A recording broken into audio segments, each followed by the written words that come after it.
10년 전 장제원 전 의원이 비서에게 성폭력을 저질렀다는 의혹과 관련해 고소인 측 법률 대리인이 당시 정황이 담긴 동영상을 경찰에 제출했다고 밝혔습니다.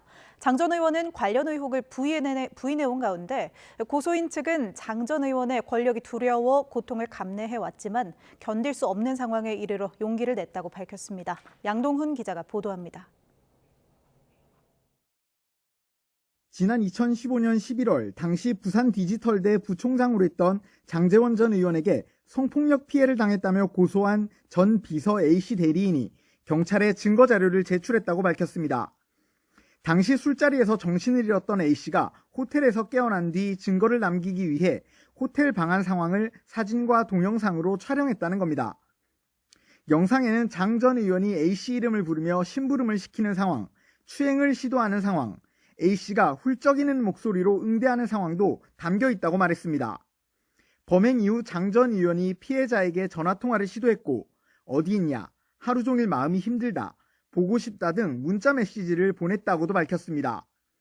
또 A씨가 피해 당일 해바라기 센터를 방문해 응급키트로 증거물을 채취했는데 남성 유전자형이 발견됐다는 국과수 감정서도 경찰에 제출했다고 밝혔습니다.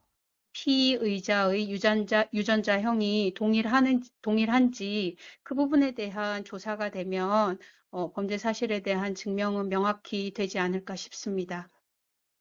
대리인은 A씨가 장 전 의원 측근의 만류와 장 전 의원이 가진 막강한 힘에 대한 두려움 때문에 9년 넘는 기간 동안 고통을 감내해왔다고 밝혔습니다.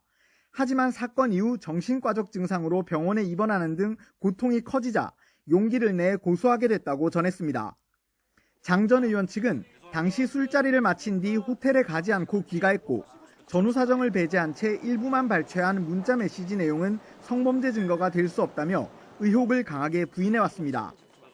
YTN은 장 전 의원 측에 A씨 대리인이 추가로 내놓은 주장과 관련한 입장을 묻기 위해 여러 차례 전화와 문자 등으로 접촉을 시도했지만 연락이 닿지 않았습니다. A씨와 장 전 의원을 이미 불러 조사한 경찰은 추가 소환 조사를 검토하는 등 관련 수사를 이어갈 방침입니다. YTN 양동훈입니다.